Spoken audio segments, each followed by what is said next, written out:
मान्यवर सभापति जी, with the permission of the chair, I rise to lay on the table a copy in English and Hindi of the statement showing action taken by the government on the observation recommendation contained in the 19th report of the Committee on External Affairs.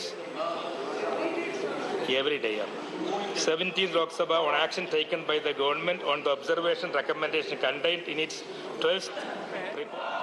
हाथ से कपड़ा बनाने का काम होता है और उनका वेजिटेबल कलर से उनकी डिजाइन बनाई जाती है। तो मैं आपके माध्यम से माननीय मंत्री जी से ये जानना चाहता हूं कि क्या इस क्षेत्र को प्रोत्साहित करने की कोई योजना है? सवाल पूछा है और आदिवासी क्षेत्र या कुछ भी जो पूरे देश के क्षेत्र है जहां पे एक भारत श्रेष्ठ भारत की तरह जिसमें हैंडलूम हैंडीक्राफ्ट में टेक्सटाइल यूनिट में टेक्सटाइल मिनिस्ट्री में एग्रीकल्चर के बाद में सबसे ज़्यादा रोजगार देने वाला क्षेत्र है। और जब ये G20 समिट चल रही है जहां हमारे यहाँ विजिटर्स आते हैं जो ये वेजिटेबल डाइस की बात कर रहे हैं जहाँ नेचुरल कलर से बनते हुए कपड़े उसकी बहुत सारी डिमांड है। और आज उन्होंने जो रतलाम में जो पूछा है वहाँ रंगाई डाइंग ट्राइब कक्षा की ट्राइब के लिए उनके बाजू के जिले में निमेर जिले में हम लोगों ने वहाँ पे एक हैंडलूम हैंडीक्राफ्ट का क्लस्टर है उसके माध्यम से ट्रेनिंग भी कराई गई। हमारे पहचान पत्र है जो आर्टिजन को मिलते हैं जो पूरे आधार कार्ड से जुड़े हुए हैं। इसके बाद में उसको market linkage raw material supply और कई कौन से नए नए प्रकार के वस्त्र में बनाने के लिए उनको रॉ मटेरियल में वैरायटी मिल जाए उसका सपोर्ट। अगर उनको वर्किंग शेड चाहिए बड़ा वाला टूल इक्विपमेंट सोलार सिस्टम से चलने वाले चरखे सभी उपलब्ध कराई जाती है और ट्रेनिंग भी होता है। जो हमारे मास्टर ट्रेनर होते हैं इसमें भी हम लोगों ने एक सुविधा रखी है कि हमारे कोई पद्मश्री अवार्ड विजेता है जिनको अगर आप वो किसी अपनी कला दूसरे को सिखाना चाहते हैं तो सीखने वाले को 300 रुपया प्रति दिन 45 दिन तक मिलेंगे और उसको सर्टिफिकेट भी मिलेगा और सिखाने वाले को 1000 रुपया। तो समर्थ योजना के माध्यम से ऐसे आदिवासी क्षेत्र को हैंडलूम हैंडीक्राफ्ट के जितने क्लस्टर है सभी को जोड़ा गया है।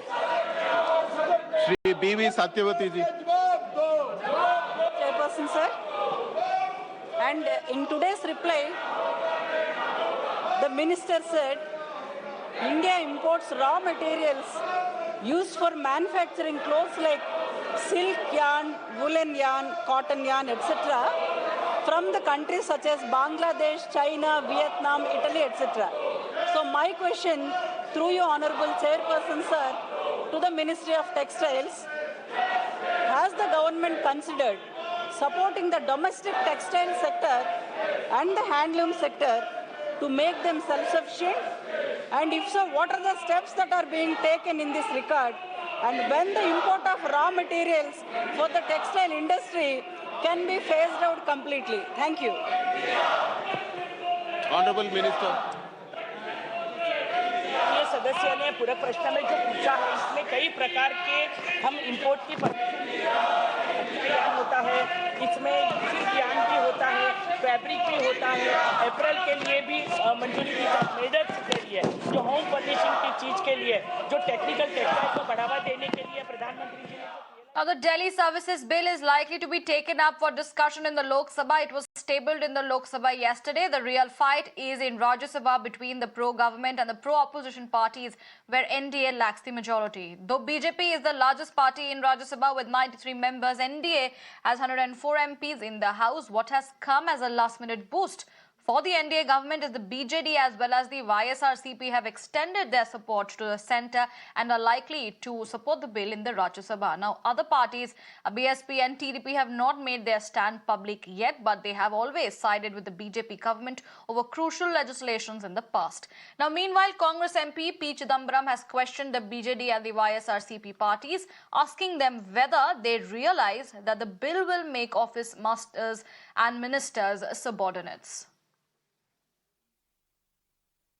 हमारे गृह मंत्री अमित शाह जी ने बोला कि इस सदन को ताकत दी है संविधान के तहत। जिस संविधान के आर्टिकल का वो उल्लेख कर रहे थे उसी संविधान के आर्टिकल का उन्होंने उल्लेख किया और पैरा 7 पढ़ करके सुनाया कि संसद को कानून बनाने का अधिकार है दिल्ली से संबंधित मामलों में, तो ऐसा कोई उल्लंघन नहीं है संविधान का।